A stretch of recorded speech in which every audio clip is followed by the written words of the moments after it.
The 6 of them played key roles in a World Series that Joe DiMaggio called the most exciting ever.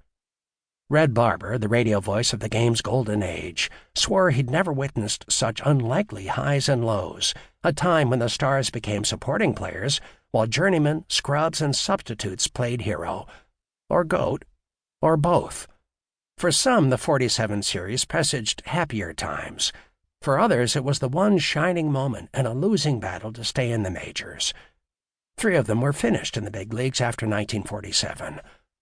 One spent the rest of his days living down a near miss in the game of his life. 2 spent decades shaking fans' hands, accepting free drinks and pats on the back, telling and retelling the story of their long-ago heroics. 1 died young, in a disaster as bizarre as the 47 World Series. 2, the managers, endured endless what-ifs about the moves they made that fall in Brooklyn and the Bronx.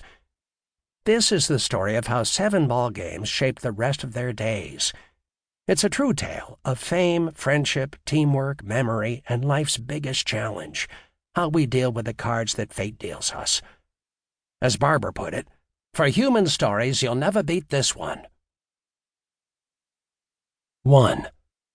6 Lives. Chapter 1. Young Old Burt.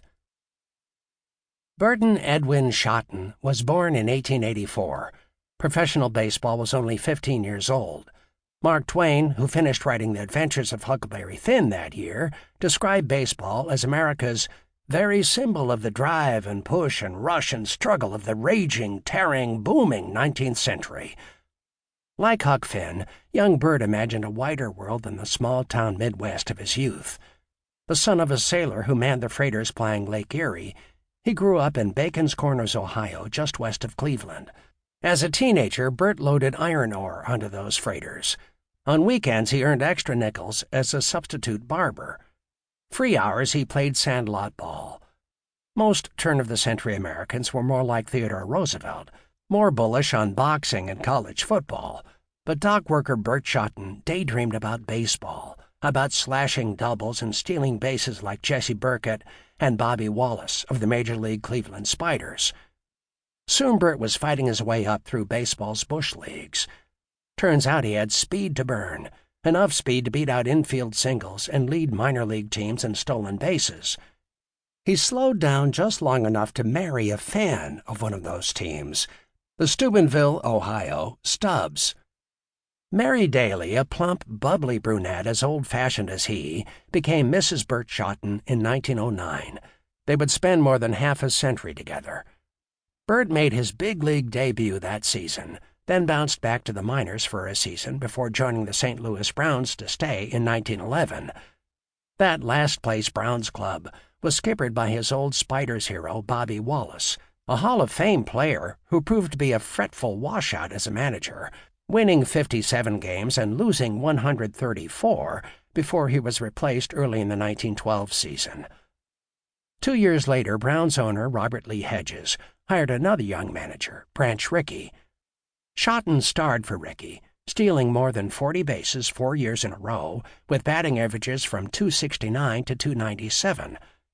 He played shallow in center, making shoe-top catches that turned bloops into outs, racing back to snag long fly balls. Like every speedster, he got nicknamed Barney, after Barney Oldfield, the first 100-mile-an-hour race car driver. A 1915 poll of big league players chose 3 all-star outfielders, Ty Cobb, Tris Speaker, and Burt Shotton. Like most big league stars, Shotton resisted overtures to jump to the upstart Federal League, which placed a team in St. Louis, the Terriers, to vie with the Major League Browns and Cardinals. But some players made the leap. Future Hall of Famers Chief Bender, Three Finger Brown, and Bill McKechnie joined Federal League clubs. Aging shortstop Joe Tinker of Tinker to Evans to Chance fame jumped to the Outlaw League's Chicago Whales, whose owner built a new ballpark that would later become known as Wrigley Field.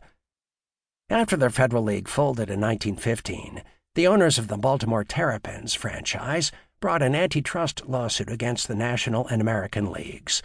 That suit went all the way to the U.S. Supreme Court, which ruled that because baseball was a sport, not a business, it was immune to federal antitrust laws.